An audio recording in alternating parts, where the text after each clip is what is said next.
Shalom, shalom, everybody. How y'all doing today? Welcome back. Welcome back to Rising Scripts. Welcome back to Rising Scripts, man, today. We're ready to dive into Second Maccabees. That's what we about to do. You have breath to breathe, huh? Then you got everything you need to succeed, huh? Oh, yes, you do. Yes, you do. So let's get up and at 'em. Let's get up and at 'em. Get your day started. Most of y'all's days probably already been started. But, hey, let's get it. Let's get it either way. Let's get it. Let's get the Rising Script started and going with Second Maccabees. But before that, we're gonna go ahead and go through the books of the Bible, man. The books of the Bible. Can you name them all? Do you know them front, back, and side to side? Oh, the books of the Bible. Can you say them tonight? For the books of the Bible. One by one, the books of the Bible.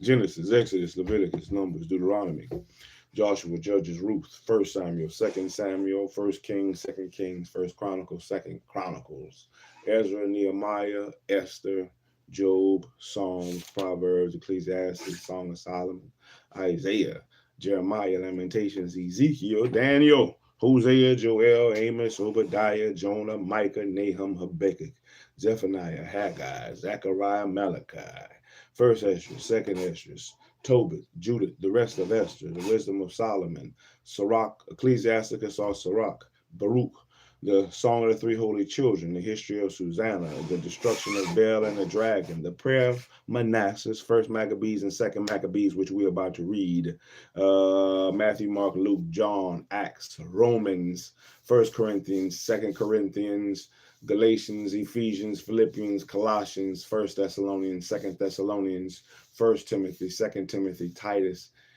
Philemon, Hebrews, James, First Peter, Second Peter, First John, Second John, Third John, Jude, and Revelations. Let me make sure. Yeah, I got them all, baby. I said them all. Galatians, Ephesians, Philippians, Colossians. Yep, I said them all. I got them. I had them down. I kept my eyes closed most of the time, baby. I kept them closed. I did my thing. Oh, man. So, what's up with y'all today, huh? It's about to rain out here. It looked like it's going to storm again. We had a tornado around here the other day.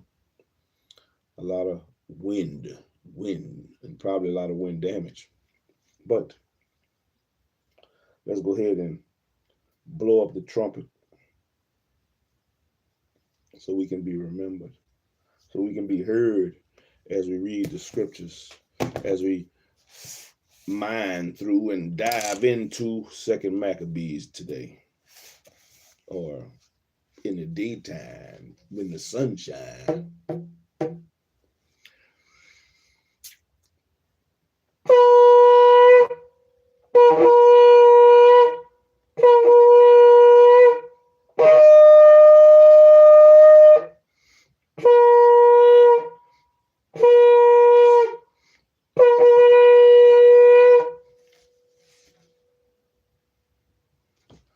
Blow up the trumpets. He said, in the new moon and in those solemn feast days. The book of Second Maccabees, we left off. Simon was in charge. Simon was the high priest, and they came. I want to say they killed Simon. Yeah, they killed Simon. Oh, they killing everybody. John, Simon's son, was taken into as the high priest at this time and the leader. And the last thing it says was, these are written in the chronicles of his priesthood from the time he had made high priest and after his fathers. And I wish I knew what that was. Shalom, was that Wasp? Shalom, Wasp. So the book of Second Maccabees, which is found in the Apocrypha, which is shit. Ooh, my knee almost did his thing on me. Which is found in between Malachi and Matthew. the bridge between the Old and the New Testament. And we have been reading a lot in the Maccabees. The Maccabees itself tells you a lot of exactly how Rome came into play during the time of the New Testament. How did it get there? The situations that was going on, the leagues that the Israelites had made with them to become friends, but they're going to end up backpedaling on that shit. We reading Second Maccabees out the Apocrypha. Second Maccabees out the Apocrypha. Chapter 1. We're going to read chapters 1 through 3. Chapters 1 through 3. We're going to seek and see what we can find. The brethren, the Jews that be in Jerusalem and in the land of Judea, wish unto the brethren, the Jews that are throughout Egypt, health and peace. And God be gracious unto you, and remember his covenant that he made with Abraham, Isaac, and Jacob, his faithful servants, and give you all in the heart to serve him and to do his will with a good courage and a willing mind. And open your hearts in his law and commandments, and send you peace. And hear your prayers, and be at one with you, and never forsake you in time of trouble. And now we be here praying for you. And what time as Demetrius reigned in the 169th year, we the Jews write unto you in the extremity of trouble that came upon us in those years, from the time that Jason and his company revolted from the Holy Land and kingdom, and burned the porch, and shed innocent blood. And then we prayed unto the Lord, and were heard. And we offered also sacrifices, and fine flour, and lighted the lamps, and set forth the loaves. And now see that ye keep the Feast of Tabernacles in the month of Caslu. Tabernacles. I love tabernacles, baby.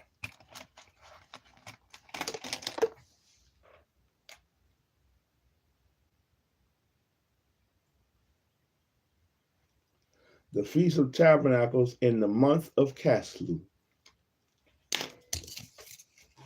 In the 168th year, the people that were at Jerusalem and in Judea, and the council and Judas, sent greetings and health unto Aristobulus, King Ptolemy's master, who was in the stock of the anointed priest, and to the Jews that were in Egypt, insomuch as God had delivered us from great perils, and we thank him highly, as having been in battle against the king. For he cast them out that fought within the holy city. And for when the leader was come unto Persia, and the army with him that seemed invincible, they were slain in the temple of Nania by the deceit of Nania's priest. For Antiochus, as though he would marry her, came into the place, and his friends that were with him, to receive money in the name of a dowry. And which, when the priest of Nania had set forth, and he was entered into a small company into the compass of the temple, they shut the temple as soon as Antiochus was come in. And opening the privy door of the roof, they threw stones like thunderbolts, and struck down the captain, hewed them in pieces, and smote off their heads, and cast them to those that were without. Ooh. They did them boys like high in Planet of the Apes, when they was throwing down spears off the second floor. Bam! Busting them boys up. Blessed be our God in all things, who had delivered up the ungodly.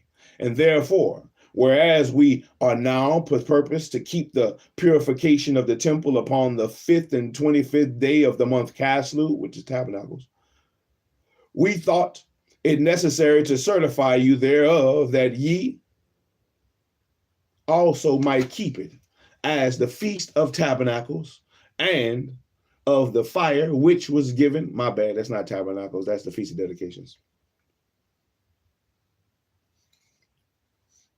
As was given us when Nehemiah offered sacrifices, and after that he had made a building, the temple of the altar. Let me make sure I have some verses written down.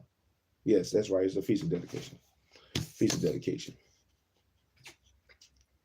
For when our fathers were led into Persia, the priests that were then devout took the fire of the altar privily, and hid it in the holy place in the pit without water, where they kept it sure, so that the place was unknown to all men. And now, after many years, when it pleased God, Nehemiah, being sent from the king of Persia, did send of the posterity of those priests that had hid it to the fire. But when they told us they found no fire, but thick water, then commanded he them to draw it up and to bring it. And when the sacrifices were laid on, Nehemiah commanded the priests to sprinkle the wood and the things laid thereupon with the water. And when this was done, and the time came that the sun shone, which afore was hid in the cloud, there was a great fire kindled, so that every man marveled. And the priest made a prayer whilst the sacrifice was consuming. And I say, both the priest and all the rest, Jonathan beginning, and the rest answering thereunto as Nehemiah did. And the prayer was after this manner: O Lord, Lord God, creator of all things, who art fearful and strong and righteous and merciful, and the only and gracious King, the only giver of all things, the only just, almighty, and everlasting, thou that deliverest Israel from all trouble, and didst choose the Father, and sanctify them. Receive the sacrifice for thy whole people Israel, and preserve thine own portion, and sanctify it. Gather those together that are scattered from us, and deliver them that serve among the heathen.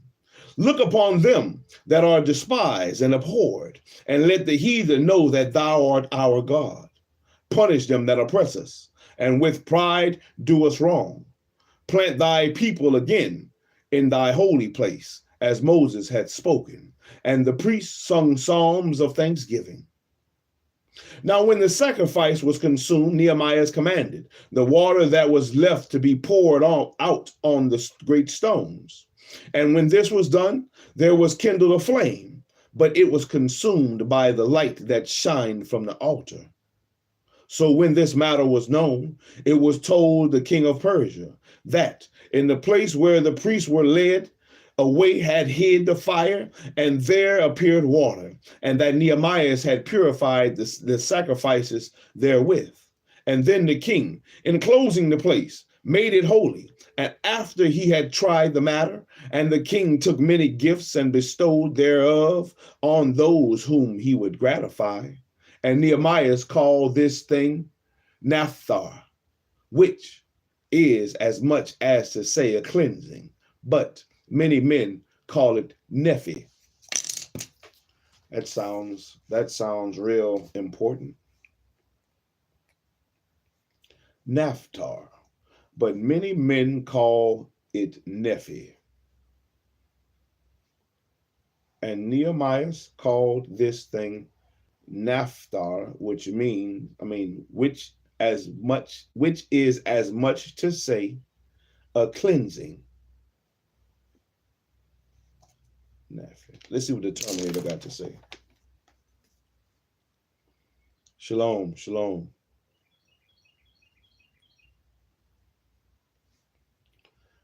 Nephi.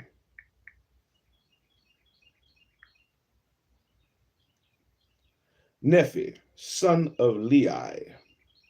That's the Book of Mormon. I don't want him.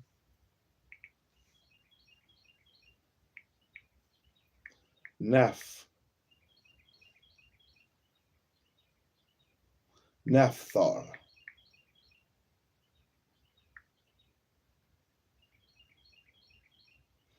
In the biblical context, naphtha or naphtha refers to a substance, possibly a type of petroleum or naphtha, mentioned in the book of 2 Maccabees, which Nehemiah and his companies called cleansing.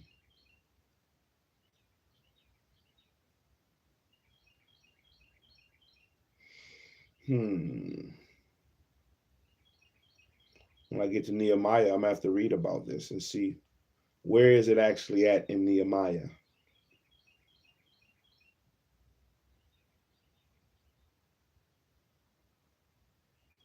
Look, they even got some shit for sale.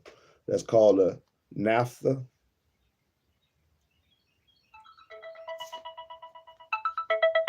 I don't know you.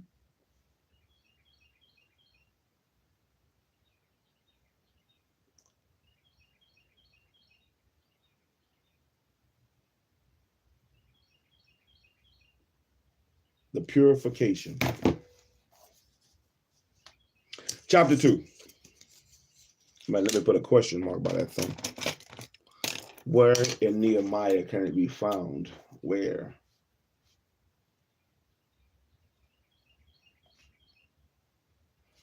Question mark. Where in Nehemiah?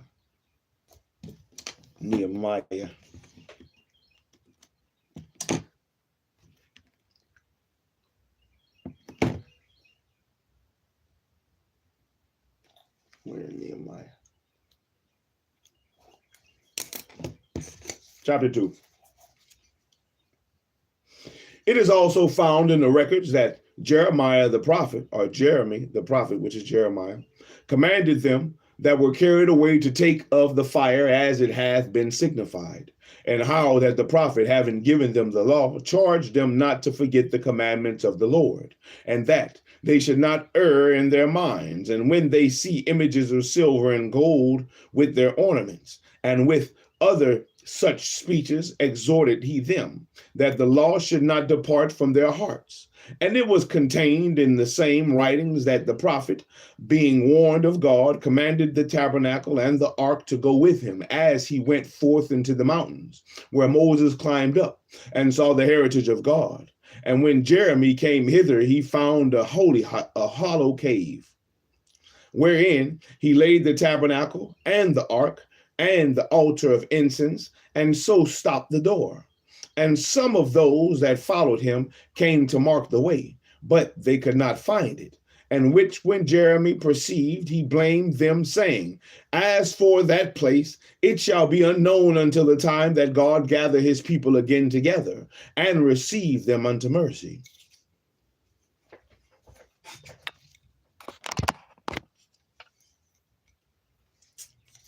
Then shall the Lord show them these things, and the glory of the Lord shall appear, and the cloud also, as it was shewed unto Moses, and as when Solomon desired that the place might be honorably sanctified. It was also declared that he, being wise, offered the sacrifice of dedication and of the finishing. Matter of fact, we read about that in Second Chronicles. That's in Second Chronicles. Let me put that in there. Solomon desired that the place might be honorably sanctified. 2 Chronicles. 2 Chronicles.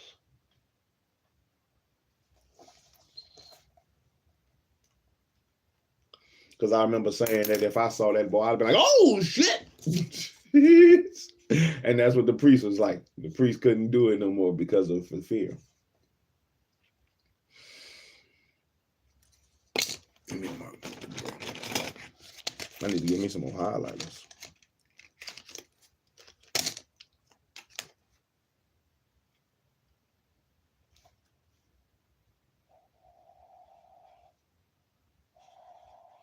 So the same way Moses saw the cloud, and the same way Solomon and the priest saw the cloud, when the time to get the tabernacle and the ark, when it is found, it will be the same way. It was also declared that he, being wise, offered the sacrifice of dedication and of the finishing of the temple. And as when Moses prayed unto the Lord, the fire came down from heaven and consumed the sacrifices. And even so prayed Solomon also, and the fire came down from heaven and consumed the burnt offerings. And Moses said, because the sin offering was not to be eaten, it was consumed. So Solomon kept those 8 days. And the same thing also were reported in the writings of the commentaries of Nehemiah. and how he found a library gathered together the acts of the kings and the prophets and of David and the epistles of the kings concerning the holy gifts. Ooh, I would love to read that. I would love to read that.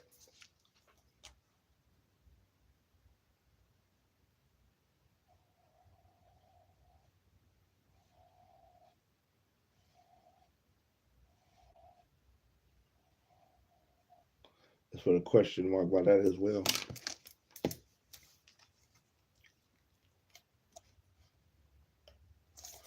Question mark.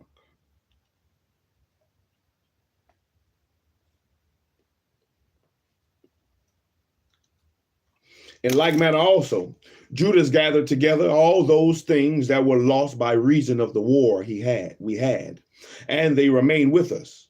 And wherefore, if ye have need thereof, send some to fetch them out unto you.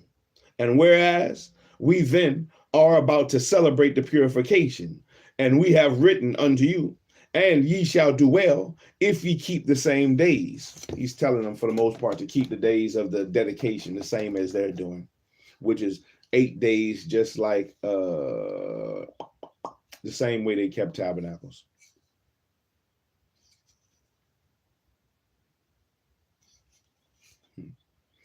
We hope also that the God that delivered all his people and gave them all an heritage and the kingdom and the priesthood and the sanctuary, as he promised in the law, will surely have mercy upon us and gather us together out of every land under heaven into the holy place. For he hath delivered us out of the great troubles and hath purified the place. And now, as concerning Judas Maccabees and his brethren, and the purification of the great temple, and the dedication of the altar, and the wars against Antiochus Epiphanes, and the Eupator his son, and the manifest signs that came from heaven unto those that behaved themselves manfully to their honor for Judaism, so that, being but a few, they overcame the whole country and chased barbarous multitudes, and recovered again the temple renowned all the world over, and freed the city, and upheld the laws which were going down.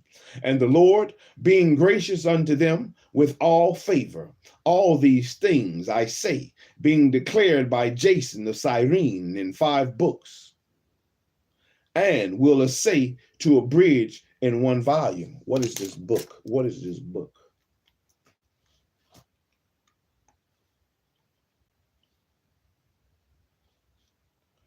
All these things I say, being declared by Jason of Cyrene in 5 books, question mark. We will essay to abridge in 1 volume.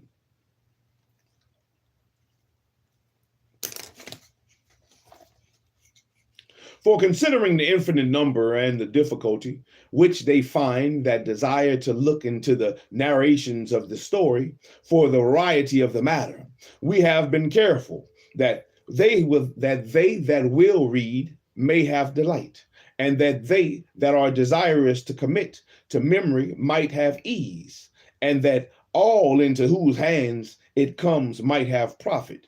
And therefore, to us that have taken upon us this painful labor of abridging, it was not easy, but a matter of sweat and watching. And even as it is no ease unto him that prepareth a banquet and seeketh the benefit of others, yet for the pleasuring of many, we will undertake gladly this great pains. And leaving to the author the exact handling of every particular, and laboring to follow the rules of the abridgment. For as the master builder of a new house must care for the whole building, but he that undertaketh to set it up and paint it must seek out fit things for the adorning thereof. And even so, I think it is with us, to stand upon every point, and to go over things at large, and to be curious in particulars. There we go. belongeth to the first author of the story. But to use brevity, I think that's abbreviation, brevity. But to use brevity and avoid much laboring of the work is to be granted to him that will make the abridgment. Brevity. Brevity. Here's the definition of brevity: concise and exact use of words in writing or speech. The staff will edit manuscripts with a view to brevity and clarity. Brevity. But to use brevity, but to use concise and exact words in writing and avoid much laboring of the work is to be granted to him that will make an abridgment, but to use brevity.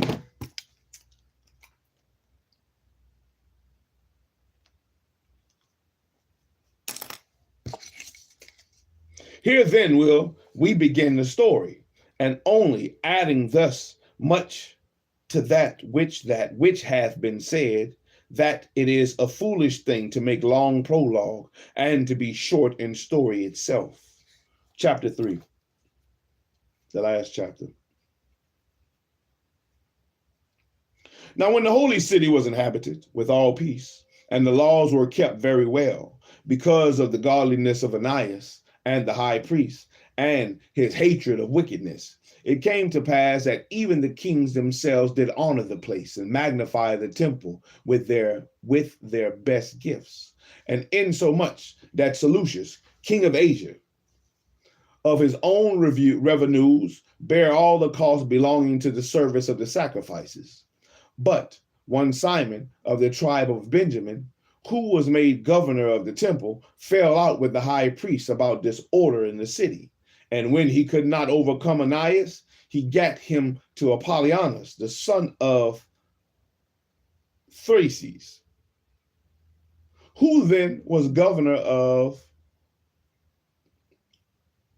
Cilicia and Phenice, and told him that the treasury of Jerusalem was full of infinite sums of money, so that the multitude of their riches, which did not pertain to the account of the sacrifices, was innumerable, and that it was possible to bring all into the king's hand. And now when Apollonius came to the king, and he shewed him of the money that whereof he was told, the king chose out Heliodorus, his treasurer, to sent him with a commandment to bring him the foresaid money. And so further with tripping. Come on. And told him that the treasury in Jerusalem was full of infinite sums of money, so that the multitude of their riches, which did not pertain to the account of the sacrifices, was innumerable, and that it was possible to bring all into the king's hand. Now, when Apollonius came to the king, and he had shewed him of the money whereof he was told, the king chose out Heliodorus, his treasurer, and sent him with the commandment to bring him the foresaid money. So forthwith Heliodorus took his journey under the color of visiting the cities of Cilicia and Phenice, but indeed to fulfill the king's purpose.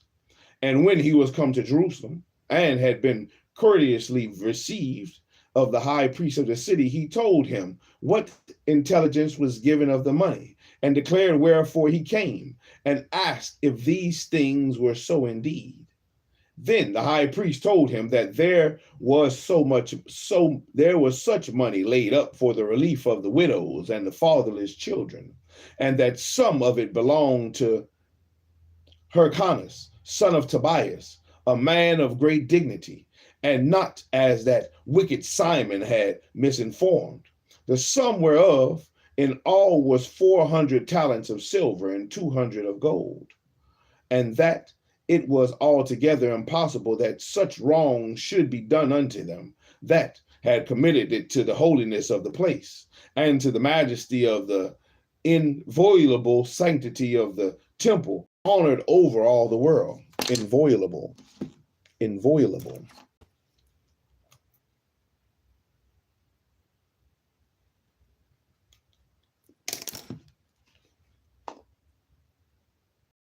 Inviolable. Inviolable. Inviolable.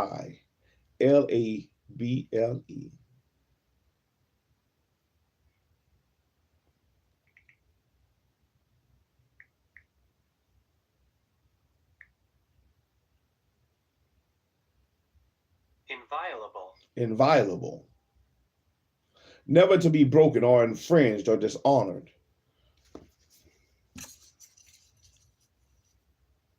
And the never to be broken or infringed on sanctuary of the temple, inviolable temple, inviolable sanctity of the temple, honored over all the world. But Heliodorus, because of the king's commandment given him, said that in any wise it must be brought unto the king's treasury. So at the date which he appointed, he entered in to order this matter, and wherefore there was no small agony throughout the whole city.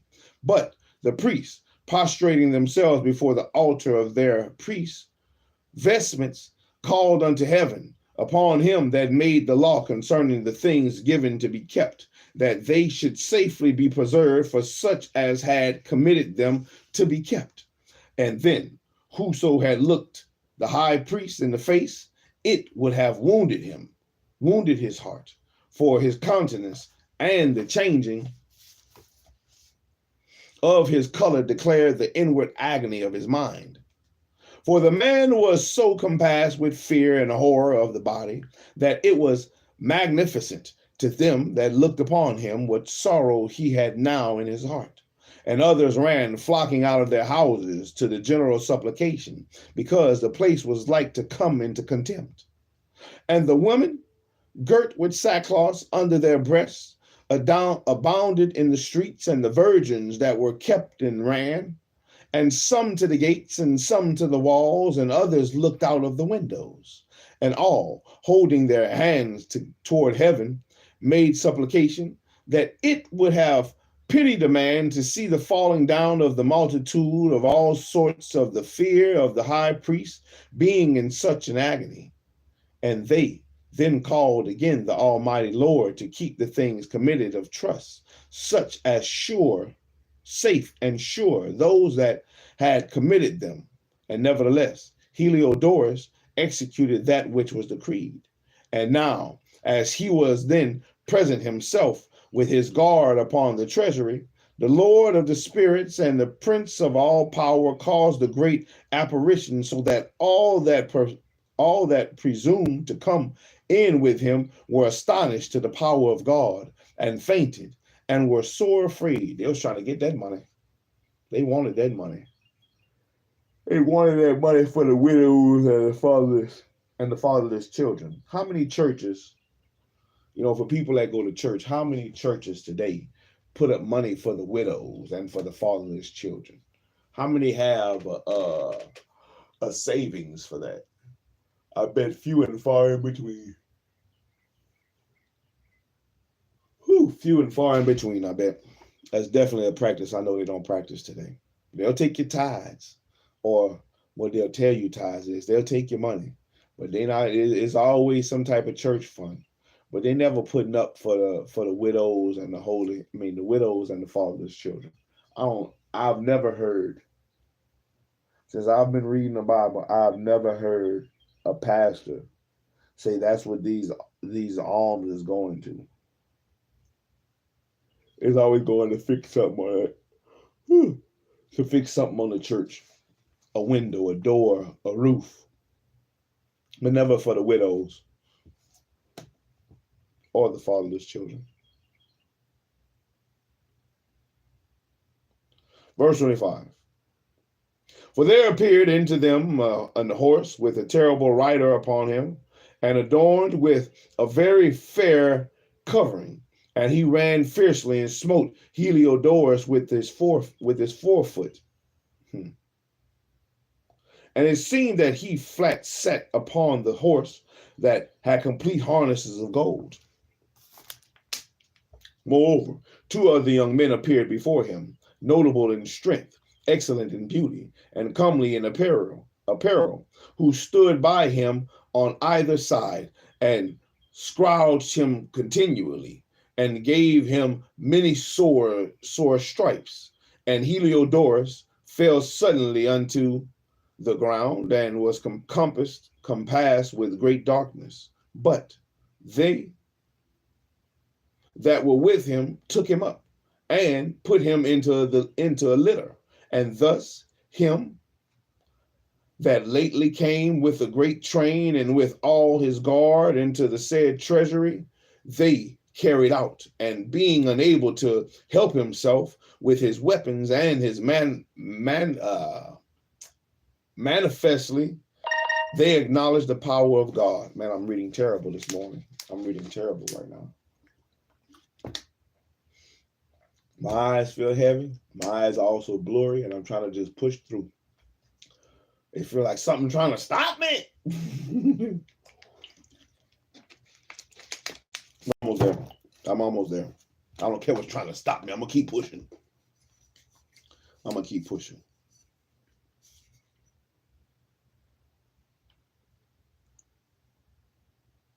For he by the hand of God will cast down and lay speechless without all hope of life.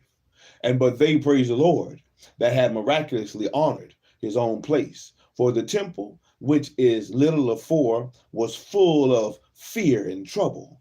And when the Almighty Lord appeared, he was filled with joy and gladness. And then straightway certain of Heliodorus' friends prayed Onias that he would call upon the Most High to grant him his life, who lay ready to give up of the ghost. And so the high priest, suspecting lest the king should misconceive that some treachery had been done to Heliodorus by the Jews, offered a sacrifice for the health of the man. And now, as the high priest was making an atonement, the same young men in the same clothing appeared and stood beside Heliodorus, saying, "Give Onias, the high priest, great thanks, insomuch as for his sake the Lord had granted thee life. And seeing that thou hast been scourged by heaven, declare unto all men the mighty power of God." And when they had spoken these words, they appeared no more.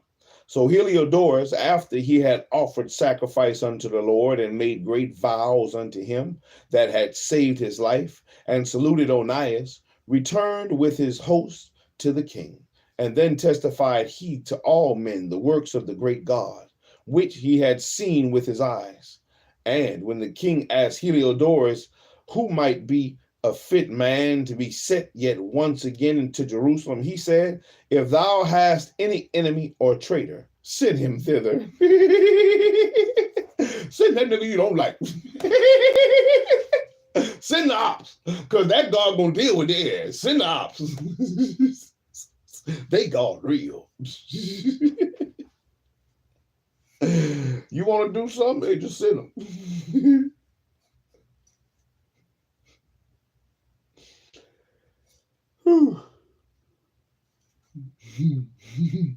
If thou hast an enemy or a traitor, send him thither, and thou shalt receive him well scourged.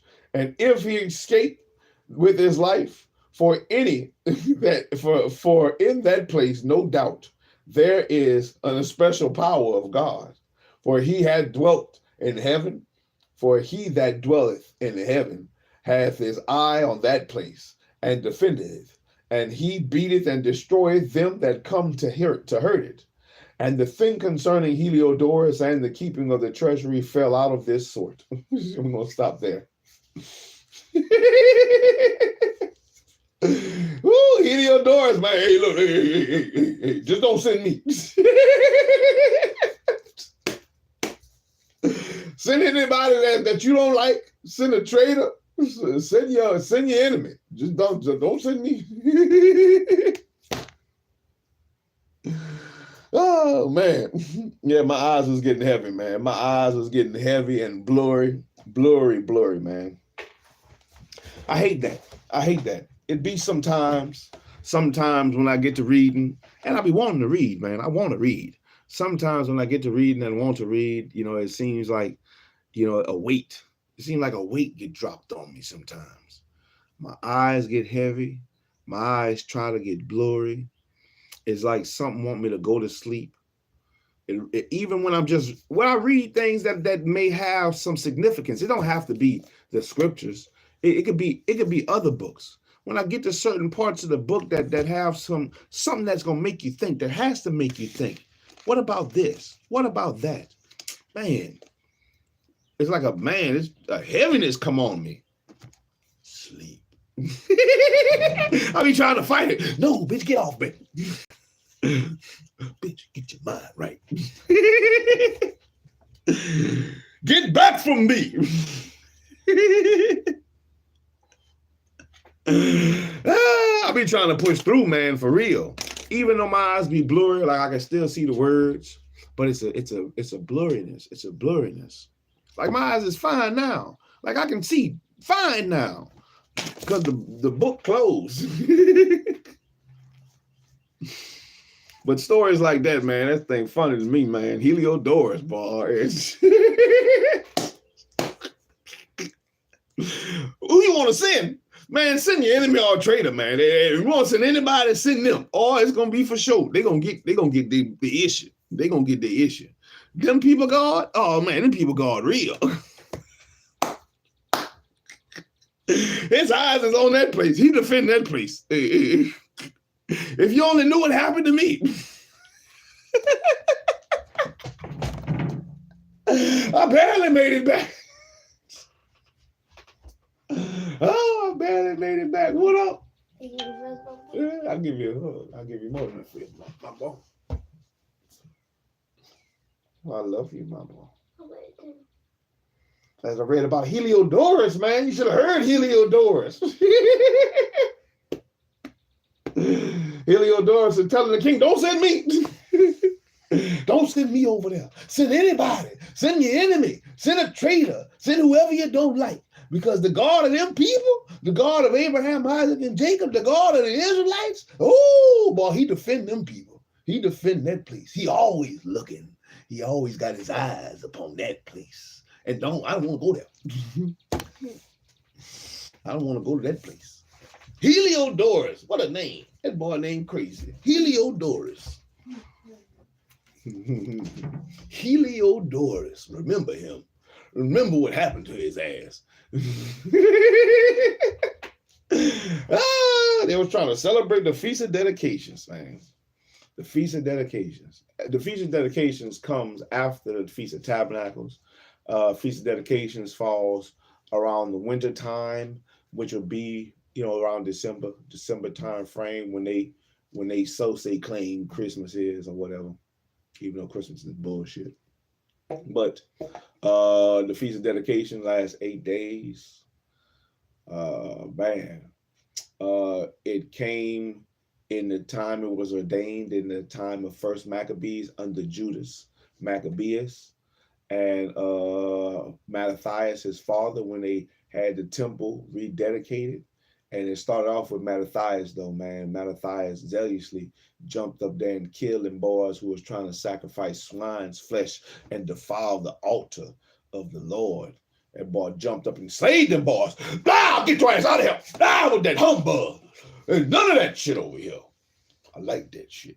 But people don't do that today, man. The shit that's going on in churches today, man, if people was to get up and do what Mattathias did and what Judas and his brethren did in the churches of today, it would be a lot of dead folks, man. It would be a lot of dead folks. All the idolatry, all the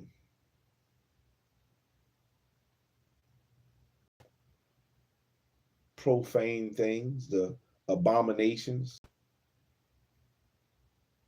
that are within these churches that wouldn't have stood in those days. They wouldn't have stood in those days. Oh, you'll get your mind right under Mattathias. Oh, Mattathias will get your mind right. Judas will make you get your mind right. Judas Maccabees, Simon. Oh, they'll make you get your mind right in there, baby. Anybody who want to be, oh, you want to be confederate to God's laws? Oh yeah, oh, we got something for you, my boy. You ain't gonna be no more. They'll blow up the trumpets on your ass and say, charge!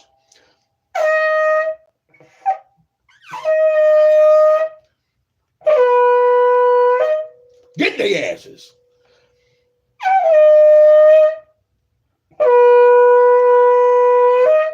Get their asses.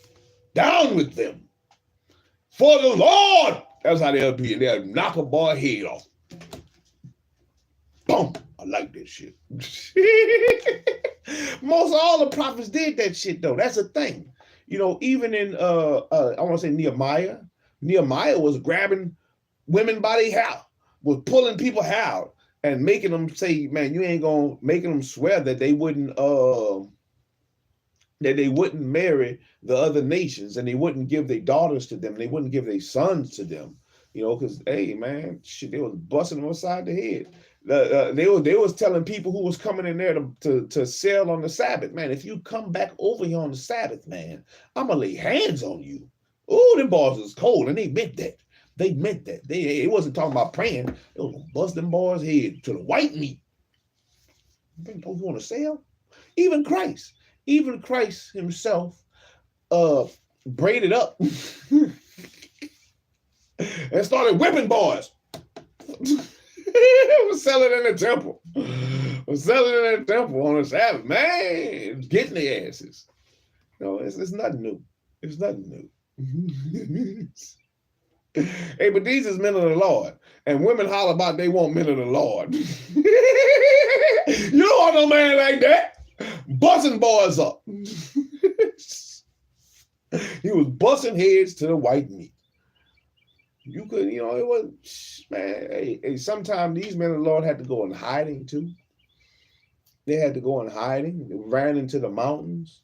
They left what in the Maccabees, and one Maccabees, they left everything they had. They left everything they had and ran into the mountains for secure. So that way they could keep the laws of the Most High. And they came back from the mountains to avenge the people that had died, who got killed, who was, you know, under oppression because of them trying to keep the laws. Shit, man. Hey, you don't want no real man of the Lord.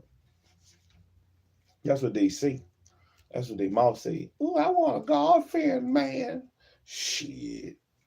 Hey, a God-fearing man, honestly, is a no-nonsense man. A no-nonsense man. A no-bullshit man. A no-humbug man. An austere man that's not going to hear your excuses and your whining. Shut that shit up.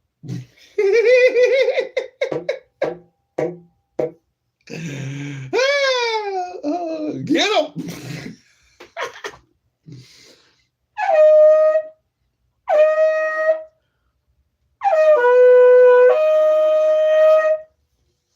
But hey, that was the Sabbath. Not the Sabbath. That was Rising Scripts this morning. That was Rising Scripts. Even though I was getting tired, and even though something was on me, hey, we pushed through. We pushed through. We succeeded. I had all that I need to succeed because I have breath to breathe. As long as I have breath to breathe, I have all I need to succeed, and so do you.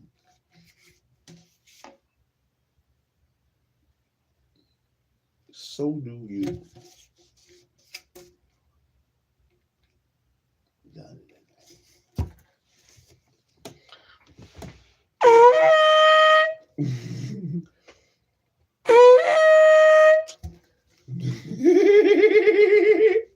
Blow up the trumpets. That shit sucks.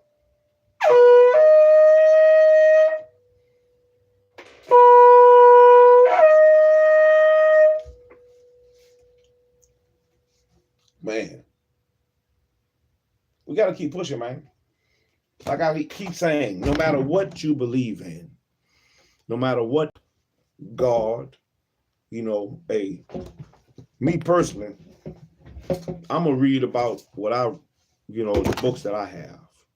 Whatever God you have and whatever God you serve, or whatever God you choose to submit to, bow yourself to, they have a book. They have some scriptures. They have a to-do list.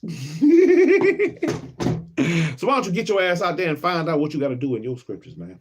Find out what you got to do in your to-do list. Why don't you read your stuff? Be proficient in your things. Be proficient in your things, that no matter what it is, it's your shit. Be proficient in it.